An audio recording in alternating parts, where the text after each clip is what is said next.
Right, so we've got a lovely section of Spinoza's TTP on law and God as lawgiver, which those are really kind of two separate points, interesting points there. On miracles and then on interpreting scripture. I know we took a week off, so maybe it's been some time.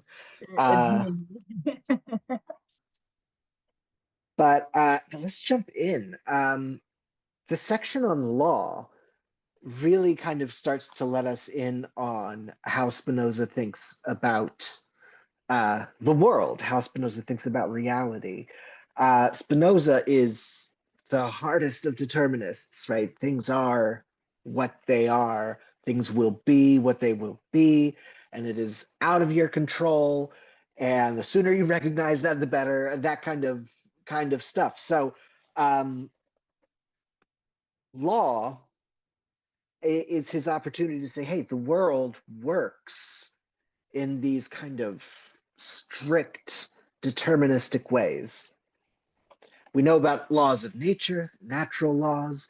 Descartes at this time has been working on laws of motion, which will get surpassed by Leibniz's laws of motion and then into the Newtonian era. But we're looking at the physical world in this generally mechanistic way. Spinoza's into this a bit as far as the physics of it all goes. And when you look at the world, it's a lawful place. It's a place of regularity, and we can attempt to understand the regularity of the natural world by finding these deterministic laws. So when he starts talking about law, as in like a religious law or a moral law, he immediately brings up the natural laws, the laws governing the natural world. And I think that's telling of Spinoza's perspective on this.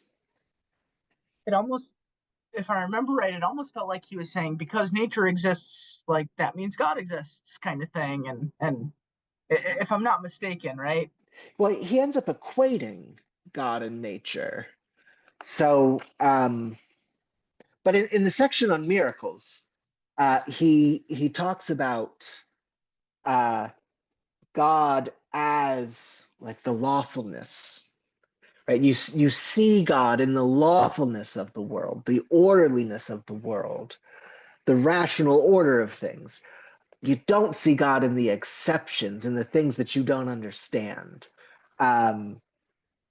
So that's part of this. So he thinks that if we focus too much on the disorders of nature, which aren't really disorders, of course, but things that we don't understand, and when we focus on those things, it actually obscures our view of God. Because it's when we understand the orderliness of it that we can kind of infer a God from that. And so anyway, that's an interesting passage. But yeah, he's going here hard into determinism regarding the laws of nature and also the laws of psychology. There's an interesting thing early in this section where he says, let's see, similarly, that a man, when he recalls one thing, immediately recalls another like it, or one which he had perceived together with it, is a law which necessarily follows from human nature.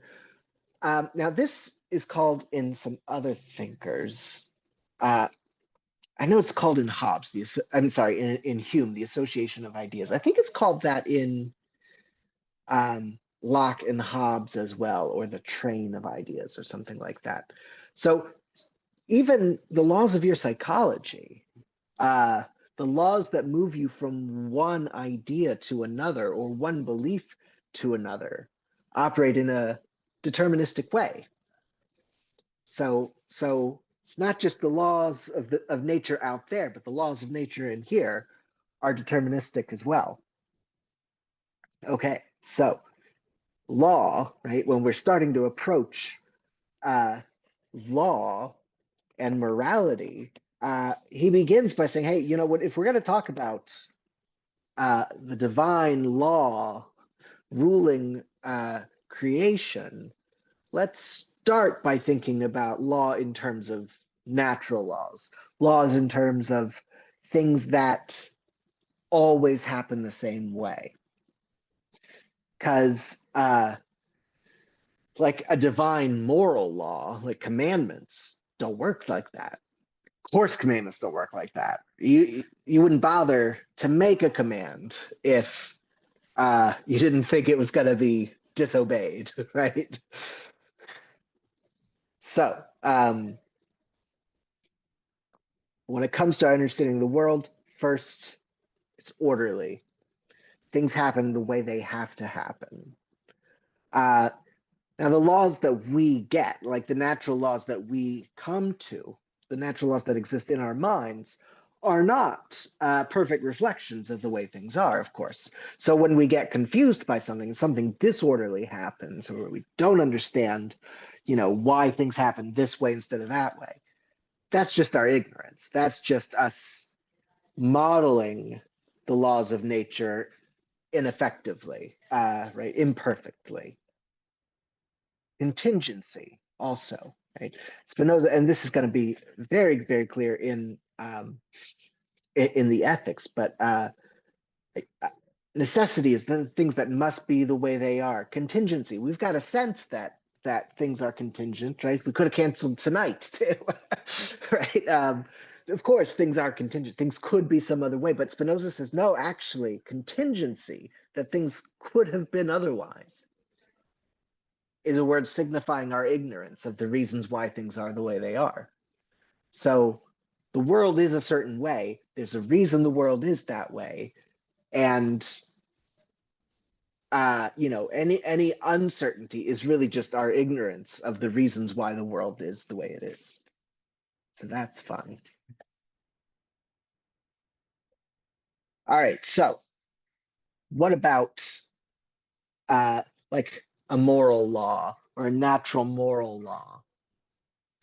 Uh, Spinoza, thinks it makes. Does he think it makes sense to talk about a natural moral law? He does, but not really to think about God as a lawgiver. There's a couple interesting things about the divine law. Interesting in the context of Spinoza's kind of Jewishness, let's say. Spinoza says, let's see, starting in paragraph 18 here, that he gives us what, four characteristics of the divine law, the law that we should be following. One is that it's universal, it's common for everyone. Two, that it doesn't require any faith in any kind of historical narrative. You don't need the Bible to go with it, right?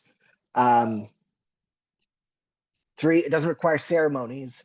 And four, it's kind of its own reward. So when it comes to moral law, Spinoza's comfortable talking about a moral law, the divine law. And of course, the divine law, the moral law, is going to be higher than the laws of nations. The laws of nations change. And even the law given to the Hebrews is a law, Spinoza thinks, for a particular people, given at a particular time, in a particular context. It might point us to a universal divine law, but it is prescribed to a particular group of people at a particular time. So, so it's particular. A real divine moral law is going to be universal. From the first time I read this, Spinoza is always hailed as like this ultimate Jewish philosopher, with Maimonides, if you get a second, usually. But I was so taken aback when I first read this book about the Bible, how much New Testament stuff there was in it, and specifically how important Jesus seems to be in Spinoza. And I think the reason is, right, Spinoza's Jesus, I think, is just representing the universality of uh, of the divine truths that he takes to be in the Torah, right? The universality of the Jewish religion he was raised with. I think that's what Jesus is representing. So there's God speaking uh, to Israel through Moses. That's a revelation, and then God via Jesus speaking to all nations, right? Speaking uh, to everyone, speaking a universal message. So I think that's what's going on with Spinoza, where Spinoza's like, look, there's truth in the Jewish religion. Maybe we gotta cut through a lot of metaphor, and maybe we gotta learn how to read it. Maybe we gotta learn how not to be lied to by religious profiteers. Is that the right word? People looking to profit off of religion, right? You gotta do some work to make sure you don't get caught up in that.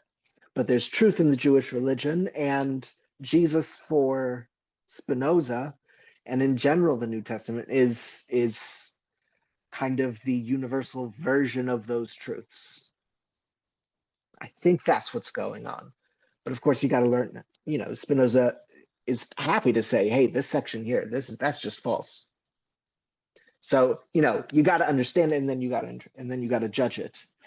Separate tests. Anyway, so when it comes to law, there's the necessary stuff. Then there's uh, the moral stuff, and the moral stuff is going to be laws of nations, and higher than that, the divine law. The divine law is universal. The divine law uh, doesn't require faith, doesn't require any history, any of that context. The divine law doesn't require any kind of ceremonies, which he identifies as empty forms. Natural light is sufficient for what we need to follow the divine law. You don't need any revelation besides the light of nature, besides um, what we all have. Spinoza thinks, and fourth, and this is the most interesting part, right? Finally, we see that the highest reward of the divine law is the law itself, namely to know God and to love him from true freedom and with a whole and constant heart. And the penalty for violating the divine law is the privation of these things, which means bondage to the flesh or inconstant and vacillating heart. So, blessedness for Spinoza um, is a kind of peace. And then not having it, not wretchedness, is just the lack of that peace. So that's it for the divine law. Much more interestingly is thinking of God as lawgiver. And as much as Spinoza is happy to think about morality in terms of laws, he is not happy to think of God as a lawgiver. God as this divine prince. He says this idea is just due to our ignorance. It is the metaphor that's being pressed on an ignorant readership.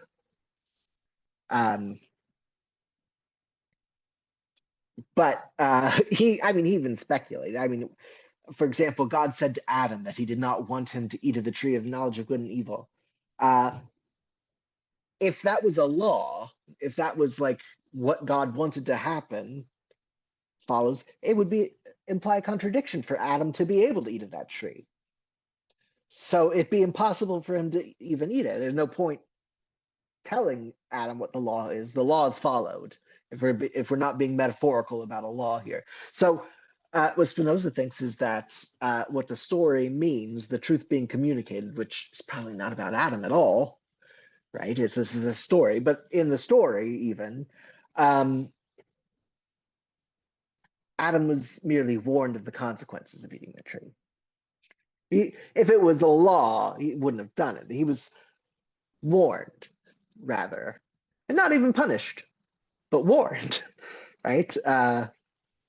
I think that's an interesting thing. But I am very interested in the idea of God as lawgiver or God as prince. I think it's an awful idea, personally. Um, right, the idea that morality has to be thought of as the same relationship that we have to the laws of nations, right? There's a lawmaker and there's punishments for disobeying the law. There's law enforcement, and so don't break the law, follow the law, and that's fine.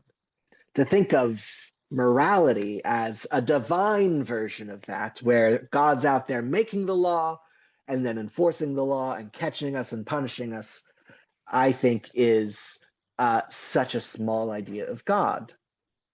It is such a small idea of God. And Spinoza says we only think of this because we are so small, basically. um, yeah, and I think that's about all there is to say about law.